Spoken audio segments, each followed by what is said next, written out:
Welcome to Royal Secrets. Who would have thought a girl from Tasmania, Australia, would one day wear a royal crown, live in a palace, and be called Her Majesty?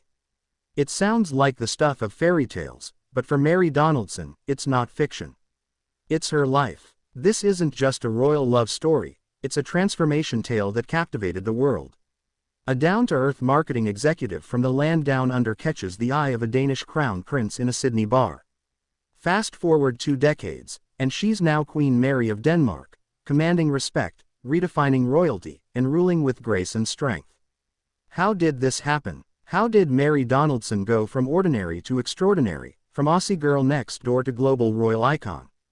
Buckle up, because this story is filled with royal glitz, emotional highs, dramatic changes, and a transformation so powerful it stunned 2 nations. Let's dive into the incredible evolution of Queen Mary of Denmark, from her humble beginnings to the golden crown she wears today. Before the palaces, tiaras, and designer gowns, Mary Donaldson was living a life many of us could relate to. Born on February 5, 1972, in Hobart, Tasmania, Mary Elizabeth Donaldson was the youngest of 4 children in an academic, middle-class family. Her father, John Donaldson, was a mathematics professor, while her mother, Henrietta, was an executive assistant. Mary's upbringing was grounded in education, hard work, and modesty. The Donaldsons weren't rich or aristocratic, but they valued intellect and independence. Mary was encouraged to pursue her dreams, and she did, with unwavering determination. She studied commerce and law at the University of Tasmania and went on to work in advertising and marketing in Melbourne and Sydney. Friends described her as poised, intelligent, funny, and fiercely private. No one could have predicted that this seemingly ordinary woman was on a direct course toward royalty. But fate had other plans. Plans that would soon take Mary across the globe, into one of Europe's oldest monarchies. It all began at the 2000 Sydney Olympics. As the world celebrated athletic excellence, destiny staged a private encounter between 2 people from very different worlds. Mary was invited to the Slip Inn, a trendy pub in Sydney, by some friends. Among the guests, the Crown Prince of Denmark, Frederik Andre Henrik Christian. But at that moment, he wasn't flashing a title or wearing royal regalia. He introduced himself simply as Fred. The chemistry was immediate, but it wasn't the glitzy kind you'd expect from a royal encounter. Instead, it was human, subtle, real. Frederik was intrigued not because Mary chased the spotlight, but because she didn't. She was warm, witty, and grounded, qualities he'd later say were rare in the royal circles he knew. What followed was a long-distance relationship hidden from public view. Few knew that a Danish prince was quietly flying halfway around the world to see a woman who had no noble background, no titles, and no idea what royal life truly entailed. But love knows no boundaries and no rulebook. As the media caught wind of the relationship, headlines exploded. "Aussie girl dates Danish prince," screamed the tabloids. Suddenly, Mary Donaldson's life changed forever. What followed was one of the most public, and scrutinized, transitions in modern royal history. To be accepted by the Danish royal family, Mary had to meet not just social expectations, but cultural, linguistic, and constitutional ones too. She began intensive Danish language lessons, underwent training in royal protocol, and quietly left her marketing job to prepare for a life unlike anything she'd ever known. In 2003, the Danish royal court confirmed their engagement. And in 2004, on a spring day in Copenhagen, Mary Donaldson walked down the aisle of Copenhagen Cathedral and became Crown Princess Mary of Denmark, wife to Crown Prince Frederik, and future Queen of Denmark. But her transformation wasn't just in title. It was total. Becoming Crown Princess Mary wasn't just about learning royal etiquette. It was about representing an entire nation. It meant speeches, public appearances, global tours, all under the microscope of the media and the Danish public. Some were skeptical. Could a foreigner truly understand the Danish way of life? Could a woman from Australia win the hearts of the Danes? Mary didn't just win them, she inspired them. With poise and precision, she redefined what it meant to be a royal consort. She embraced Danish culture, delivered flawless speeches in Danish, and took on charitable work that would define her public image.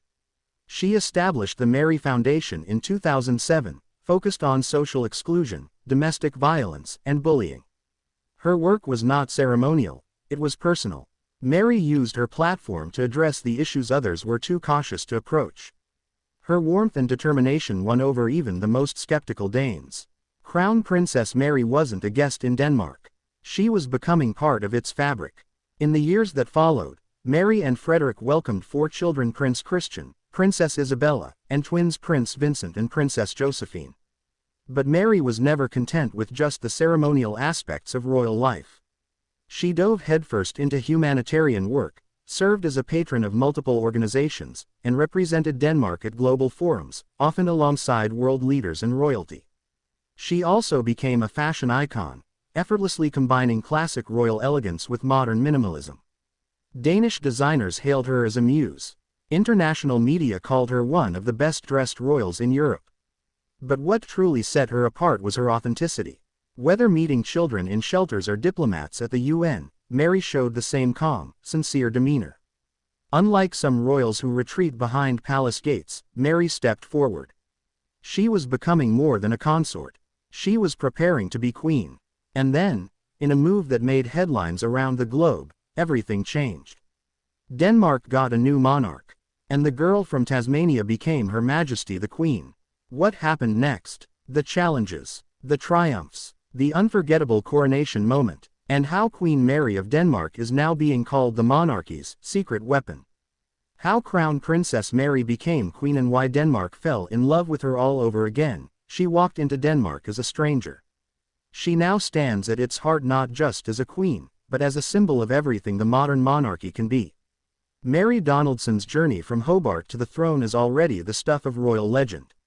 But the true test of her legacy came on January 14, 2024, the day Queen Margrethe II, after 52 years on the throne, shocked the world with an unexpected abdication. The timing was historic. It was exactly 52 years to the day since Margrethe became queen in 1972. And it marked the beginning of a new chapter not just for Denmark, but for the entire European royal landscape. As the world watched, Crown Prince Frederik and Crown Princess Mary were catapulted into their new roles as King Frederik X and Queen Mary of Denmark. And when Mary appeared on the balcony of Christiansborg Palace, poised, regal, hand in hand with her husband, it became instantly clear, a new era had begun. The abdication of Queen Margrethe II took everyone, even the royal family, by surprise. Known for her deep sense of duty, Margrethe had always said she would reign for life. But after a back surgery in early 2023 and a period of reflection, she decided it was time to pass the baton. Her decision wasn't just about age or health. It was about the future. It was about giving Denmark's next generation a fresh start, and no one represented that better than Frederik and Mary. In her New Year's speech, Margrethe announced her abdication with grace and gratitude. "I have decided that now is the right time," she said. "On the 14th of January 2024, I will step down as Queen of Denmark." And with that, history was made. Mary, once seen as an outsider, would now stand beside her husband, not as a consort in waiting, but as the queen of a modern Denmark. The reaction from the Danish public was electric. Flags were raised, crowds gathered in the cold January air, and when Mary stepped onto the balcony with King Frederik, the cheers were deafening. Her transformation was complete. From an ordinary Australian upbringing to the highest seat of Denmark's constitutional monarchy, this was the ultimate symbol of possibility. Wearing a stunning white ensemble and a serene smile, Mary waved to thousands below.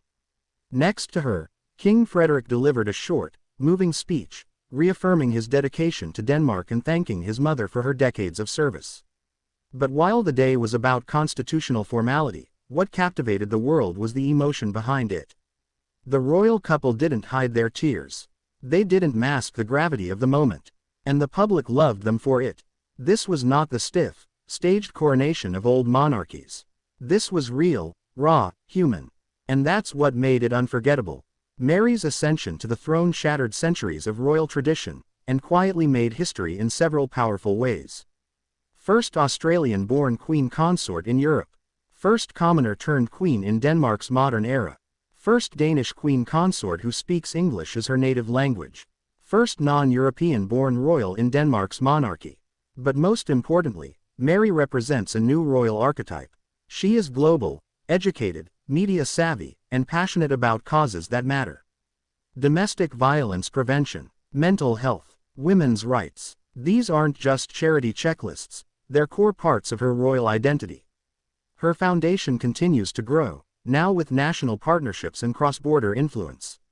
Mary doesn't shy away from tough issues. She leans into them and Danes respect her for it. Denmark's press has dubbed it the Mary effect. It refers to the wave of positive attention, national pride, and international admiration that follows wherever Queen Mary goes. From climate summits to children's hospitals, Mary brings grace, empathy, and quiet confidence. She speaks Danish fluently. She raises her children to understand both Danish and Australian cultures. She doesn't try to be someone she's not, but she fully honors the role she's taken on. Even her fashion sends a message, often sustainable, usually Danish-made, always elegant. She supports local designers and brings a sense of modernity to the ancient traditions of the court. In a world where monarchies are being questioned more than ever, Mary has become a rare unifying figure, bridging generations, politics, and even nations. Royal marriages are notoriously complicated. From British tabloids to European scandals, we've seen how power and protocol can tear couples apart. But Mary and Frederick have defied those odds. Their marriage, now over 2 decades strong, has weathered everything: long-distance beginnings, intense media scrutiny, raising 4 children in the public eye, and now, the ultimate challenge: ruling together. And yet, their public appearances show warmth, humor, and partnership. They don't pretend to be perfect, but they do project something rare in royal families: authentic connection. Mary is often seen gently guiding Frederick during public events, and he frequently praises her in speeches. When asked recently how he felt about becoming king, Frederick said simply, "With Mary by my side, I am ready." That says it all. As queen, Mary now carries another heavy responsibility: preparing her children for royal life in the 21st century. Her eldest son, Prince Christian, is now first in line to the throne. And while he already carries out select duties, Mary and Frederick have made it clear their children will have as normal a childhood as possible. Mary has spoken about the importance of balancing duty with identity. Her kids may be royals, but they're also students, siblings, and citizens. She's also insisted on limiting media exposure, ensuring her children are protected while still prepared for the future that awaits them. This delicate balance of tradition and modernity, of duty and freedom, may be one of Mary's greatest achievements yet. It's only the beginning of her reign, but already, Queen Mary is showing the world what kind of monarch she'll be. Compassionate but firm, global-minded but rooted in Denmark, elegant but relatable, unshakably dedicated to the people. As she steps into more ceremonial and state roles, Mary brings with her the full weight of her journey, not as baggage, but as strength. Because she knows what it's like to be ordinary. She knows what it means to adapt, evolve, and prove herself again and again. And perhaps that's why Denmark has fallen in love with her all over again. She isn't just a queen. She's an example of grace, of courage, of quiet revolution. Thanks for watching, and please don't forget to subscribe.